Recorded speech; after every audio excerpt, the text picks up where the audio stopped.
ಗುರು ಇಲ್ಬಾ ಶಿವು ಬಾಯಿ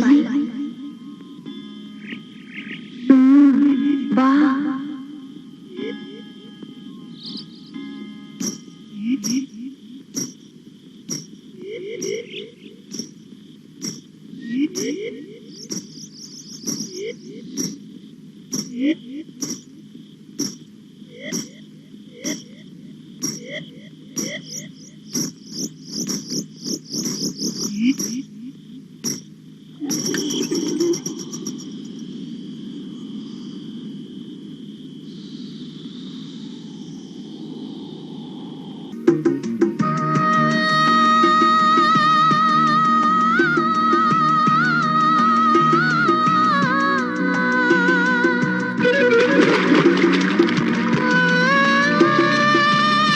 ಇದೆಯಲ್ಲ ನೀರು ಮುಳುಗ ಆಡಕ್ಕಾಗುತ್ತಾ? ನೋ, ಸಾಧ್ಯ ಇಲ್ಲ. ಲೇ ಶಿವು ನಿಂತ್ಕೋ. ಬೇಡ ಕಣೋ ಶಿವು.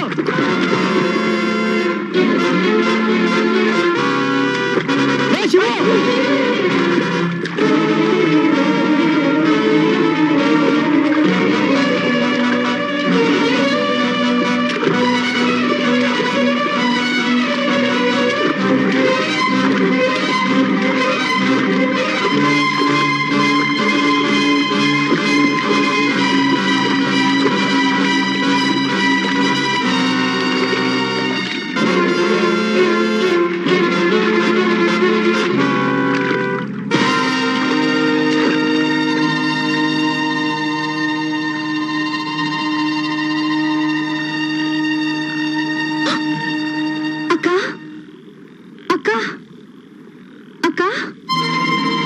ನೋಡಿ ಮಕ್ಕನ. ಹೌದು, ತಂಗಿನ ಸಹ ಮಾಡೋದಕ್ಕೆ ತುಂಬಾ ಥ್ಯಾಂಕ್ಸ್.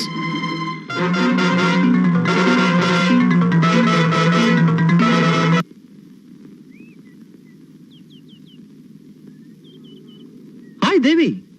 ಹಾಯ್, ಕೂತ್ಕೊಳ್ಳಿ. ಅಕ್ಕ, ಅವತ್ ನೀನ್ ನೀರಿಗೆ ಬಿದ್ದಾಗ ಸೇವ್ ಮಾಡಿದವ್ರು ಇವ್ರೆ. ಥ್ಯಾಂಕ್ಸ್. ನಿಮ್ಮನ್ನ ಸೇವ್ ಮಾಡಿದ್ ನಾನಲ್ಲ, ದೇವ್ರು. ನೀವು ಮನ್ಸು ಬೇಜಾರ್ ಮಾಡ್ಕೊಳ್ತೇ ಹೋದ್ರೆ ನಿಮ್ಮನ್ನೊಂದು ಮಾತು ಕೇಳ್ಬೇಕಂತಿದ್ದೀನಿ. ಅದಕ್ಕೇನು ಕೇಳಿ. ನೀವ್ ಯಾಕೆ ನೀರಿಗೆ ಬಿದ್ದಿದ್ದು? ನಾನು ಯಾರಿಗೋಸ್ಕರ ಬದುಕಿರ್ಬೇಕು? ನೋಡಿ, ಸಾವು, ನೋವು, ದುಃಖ, ಸಂಕಟ ಎಲ್ರೂ ಜೀವನದಲ್ಲೂ ಬರುತ್ತೆ. ಅದಕ್ಕೋಸ್ಕರ ಆತ್ಮಹತ್ಯೆ ಮಾಡ್ಕೊಳ್ಳೋದೆ. ನನ್ನ ಜೀವನದಲ್ಲಿ ನಡೆದ ಘಟನೆ ನಿಮಗ್ ಗೊತ್ತಿಲ್ಲ ಅಂತ ಕಾಣುತ್ತೆ. ನಿಮ್ ತಂಗಿ ಎಲ್ಲ ಹೇಳಿದ್ದಾಳೆ. ನೀವು ಆದಷ್ಟು ಅದನ್ನೆಲ್ಲ ಮರೆಯಕ್ ಪ್ರಯತ್ನ ಪಡಿ. ಹ್ಯಾಕ್ ಮರೆಯೋಕ್ ಸಾಧ್ಯ? ನನ್ ಕಣ್ಣೆದ್ರಿಗೆ ಅವ್ರು ನನ್ನ ಬಿಟ್ಟು ಹೊರಟೋದ್ರು. ಅದನ್ನ ಹ್ಯಾಕ್ ಮರೆಯೋಕ್ ಸಾಧ್ಯ? ನಿಮ್ ಕಣ್ಣೆದ್ರಿಗೆ ಮರೆಯಾದ್ರ? ಅದ್ ಹೇಗೆ? ಏನಾಯ್ತು? ಏಪ್ರಿಲ್ 20ನೇ ತಾರೀಕು ನಮ್ಮ ಯಜಮಾನ್ರು ಡ್ಯೂಟಿ ಮೇಲೆ ಊರಿಗೆ ಬಂದ್ರು. ಹೇಗೂ ನಮ್ಮ ಅಣ್ಣನ ಮನೆ ಇದೆಯಲ್ಲ ಅಂತ ನಾನು ಬಂದೆ. ಏನು ಭಾವ ಇದು? ಯೂನಿಫಾರ್ಮ್ ಹಾಕೊಂಡ್ಬಿಟ್ಟಿದ್ಯಾ? ಡ್ಯೂಟಿ ಮೇಲೆ ಬಂದಿದ್ದೀನಿ. ಅದಕ್ಕೆ ಹಾಗಾದ್ರೆ ನಮ್ಮೂರ್ಗೆ ವರ್ಗ ಆಗೋಯ್ತು ಒಂದು. Very good, very good. ವರ್ಗ ಮಾಡಿಲ್ಲ ಅಣ್ಣ. ನಿಮ್ ಫ್ಯಾಕ್ಟ್ರಿ ಓನರ್ ಮೋಹನ್ ರಾವ್ ಇದಾರಲ್ಲ, ಅವ್ರ ಹೆಂಡತಿ ಸಾವಿನ ಬಗ್ಗೆ ಇನ್ವೆಸ್ಟಿಗೇಷನ್ ಮಾಡಕ್ ಕಳ್ಸಿದ್ದಾರೆ. ಆ ಹೆಂಗ್ಸು ನೇಣು ಹಾಕೊಂಡ್ ಸತ್ತ ಆಯ್ತು, ಪೋಸ್ಟ್ ಮಾರ್ಟಮ್ ಮಾಡಿ ಸುಟ್ಟು ಆಯ್ತು. ಈಗ ಇನ್ವೆಸ್ಟಿಗೇಷನ್ ಏನ್ ಬಂತು? ಅದು ಆತ್ಮಹತ್ಯೆ ಅಲ್ಲ, ಕೊಲೆ ಅಂತ ಪೊಲೀಸ್ ಡಿಪಾರ್ಟ್ಮೆಂಟ್ ಅನುಮಾನ ಬಂದಿದೆ. ನಿಜವಾಗ್ಲೂ ಅದು ಕೊಲೆನೇ ಆಗಿದ್ರೆ ಕೊಲೆಗಾರ ಇನ್ನೂ ಇರ್ತಾರ? ಅಕಸ್ಮಾತ್ ಇದ್ರೆ ಅವ್ರಿಗೆ ಅಪಾಯ ತರಕ್ ಬಂದ್ರು ನಿನ್ನ ಸುಮ್ಮನೆ ಬಿಡ್ತಾರ? ಒಂದು ವೇಳೆ ನಿನ್ ಜೀವಕ್ಕೆ ಅಪಾಯ ಆದ್ರೆ ನನ್ ತಂಗಿ ಗತಿ ಏನು? ಸ್ವಲ್ಪ ಯೋಚನೆ ಮಾಡ ಭಾವ. ನಮ್ಗೆ ಯಾಕೆ ಬೇಕು? ಹೌದು ರೀ, ನಮ್ಮಣ್ಣ ಹೇಳೋದು ನಿಜ. ಹೌದು ಭಾವ, ಕಂಡು ಕಂಡು ನೀವ್ಯಾಕೆ ಅಪಾಯಕ್ಕೆ ಸಿಕ್ಕಾಕೊಳ್ಬೇಕು? ನಾನು ಈ ಕಾಕಿ ಬಟ್ಟೆ ಹಾಕೊಂಡಿನಾನೆ ಬಾಕಿ ಭಯನೆಲ್ಲ ಬಿಟ್ಬಿಟ್ಟೆ. ನನಗ್ ಕರ್ತವ್ಯನೇ ಮುಖ್ಯ, ಮಿಕ್ಕಿದ್ದೆಲ್ಲ ಆಮೇಲೆ.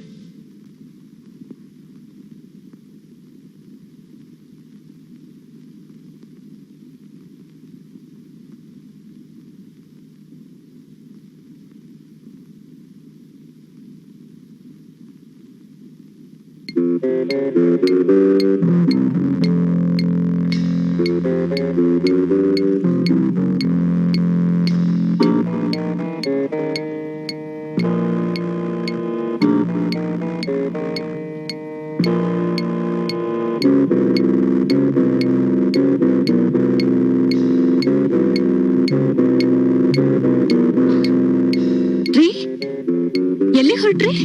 ಸಂಯುಕ್ತ ಅನ್ನೋ ಬಂಗ್ಲೆ ಇದೆಯಲ್ಲ, ಅಲ್ಲಿಗೆ. ಈ ಮಧ್ಯರಾತ್ರಿಯಲ್ಲಿ? ಇಷ್ಟೊತ್ನಲ್ಲೇ ನಮಗ್ ಬೇಕಾದ ರಾಶಿಗಳು ಹೊರಗ್ ಬರೋದು. ನೀನೇನ್ ಹೆದರ್ಕೋಬೇಡ. ಸುಮ್ನೆ ಆ ಮನೆ ಸುತ್ತ ಒಂದ್ ರೌಂಡ್ ಹೊಡ್ ಬರ್ತೀನಿ. ರೀ ನನ್ಗೆ ಯಾಕೋ ಹೆದರಿಕೆ ಆಗ್ತಿದೆ ರೀ. ಹೇ, ನೀನೊಬ್ಬ ಪೊಲೀಸ್ ಆಫೀಸರ್ ಹೆಂಡತಿ ಅನ್ನೋದನ್ನ ಮರಿಬೇಡ. B bold. ತಗೋ.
ಆಮೇಲೆ ಏನಾಯ್ತು ಅಂತ ನನಗ್ ಗೊತ್ತಿಲ್ಲ.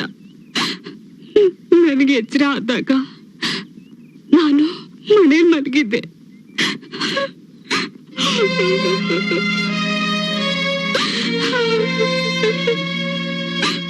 ಅಳ್ಬೇಡಕ್ಕ, ಅಳ್ಬೇಡ.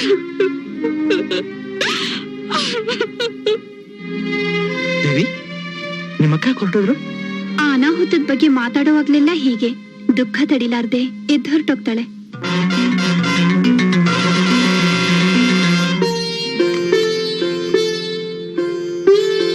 ರಾತ್ರಿ 12 ಗಂಟೆ ಮೇಲೆ ಏನ್ ನಡೆಯುತ್ತೆ ಅಂದ್ರಿ?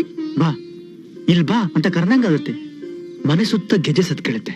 ಆಮೇಲೆ ಒಂದ್ ಹೆಣ್ಣು ಹಾಡು ಹೇಳುತ್ತೆ. ಹೆಣ್ಣ ಹೇಗಿರ್ತಾಳೆ? ಕಣ್ಣಿಗೆ ಕಂಡ್ರಲ್ವೇ ಹೇಳೋಕೆ?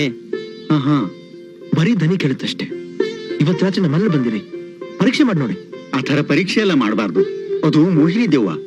ದೇವ್ರ ಪೂಜೆ ಮಾಡೋ ನೀವು ದೆವ್ವಕ್ಕೆ ಎದುರ್ಕದಿರಾ? ಯಾರಾದ್ರೇನು ದುಷ್ಟ ಶಕ್ತಿಯ ಮೇಲೆ ದೂರ ಇರಬೇಕು. ಮೊದಲೇ ನೀವು ಬ್ರಹ್ಮಚಾರಿಗಳು.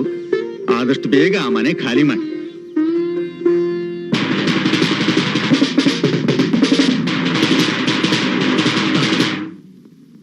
ಇಲ್ಲಿದ್ದೀನಿ ಅಂತ ಹೆಣ್ಣು ಕೂಗೋ ದನಿ ಕೇಳಿಸ್ತು, ಗೆಜ್ಜೆ ಸದ್ ಕೇಳಿಸ್ತು, ಒಂದು ಹಾಡು ಕೇಳಿಸ್ತು. ಇದ್ರ ಅರ್ಥ ಏನು? ಇದರ ಅರ್ಥ ಇಷ್ಟೇ, ಈ ಮನೇಲಿ ಮೋಹಿನಿ ದೆವ್ವ ಇದೆ ಅಂತ. ನಿನ್ ತಲೆ ಬಾರಿ ಮನಮೋಹನ. ನಿನ್ ನೋಡ್ ಮೋಹಿನಿ ಬರುತ್ತೆ. ನಾನ್ ಇದನ್ನೆಲ್ಲ ನಂಬಲ್ಲ. ಹಾಗಾದ್ರೆ ಹಾಡಿದ್ಯಾರು? ನಿಮ್ಮ ಅಜ್ಜಿನ? ಅದೇ ರಹಸ್ಯ. ಆ ರಹಸ್ಯ ಏನು ಅಂತ ಕಂಡುಹಿಡಿಯೋದೆ ಈಗ ನಮ್ ಕೆಲ್ಸ. ಹೇಗೋ ಕಂಡಿಡಿತ್ಯಾ? ಏನ್ ನಿನ್ ಬೈನಾಕ್ಲರ್ ನೋಡಿದ್ರೆ ಕಾಣುತ್ತಾ? ಮೊದ್ಲು ಈ ಮನೇಲಿ ಎಲ್ಲೆಲ್ಲಿ ಏನೇನಿದೆ ಅಂತ ನೋಡ್ಬೇಕು. ನಿತ್ಯ ನೋಡ್ತೇನೆ ಇದೀವಲ್ಲ. ಆದ್ರೆ ಒಂದ್ ರೂಮ್ ಮಾತ್ರ ನಾವು ನೋಡಿಲ್ಲ. ಕರೆಕ್ಟ್. ಮೊದಲು ನಾವು ಅದನ್ನ ನೋಡ್ಲೇಬೇಕು. ಈಗ್ಲೇ. ಅಯ್ಯಯ್ಯೋ, ಅದು ಮೋಂಡ್ರ ಹೆಂಡತಿ ನ್ಯಾಣ ಹಾಕೊಂಡ್ ಸತ್ತಿರೋ ರೂಮು. ನಾನ್ ಬರಲ್ಲಪ್ಪ. ನಾನಂತೂ ಹೋಗೇ ಹೋಗ್ತೀನಿ.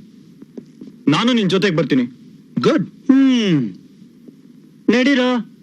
3 ಜನನು ಒಟ್ಟಿಗೆ ಬಂದ್ವಿ, 3 ಹೆಣ್ಣನು ಒಟ್ಟಿಗೆ ಹೋಗ್ಲಿ.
ಇವರೇ ಮೋಹನ್ ರಾವ್ ಹೆಂಡತಿ ಸಂಯುಕ್ತ. ಎಷ್ಟು ಲಕ್ಷಣವಾಗಿದ್ದಾರೆ. ಸತ್ತೋರ್ ಲಕ್ಷಣವಾಗಿದ್ರೇನು ಹೇಗಿದ್ರೇನು ಒಟ್ನಲ್ಲಿ ಪಿಚಾಚಾಗಿ ನಮ್ ಪ್ರಾಣ ತಿಂತಾ ಇದ್ದಾರೆ.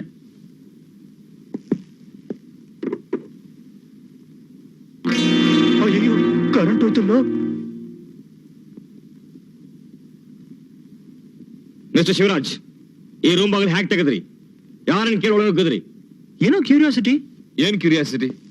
ಈ ವಿಷಯ ಮೋಹನ್ ಅವ್ರಿಗೆ ಗೊತ್ತಾದ್ರೆ ಏನಂತ ಗೊತ್ತಾರೆ? ಮೊದಲೇ ಅವ್ರ ಒಂಥರ ಮನುಷ್ಯ, ಅದ್ ನಿಮ್ಗೂ ಗೊತ್ತು.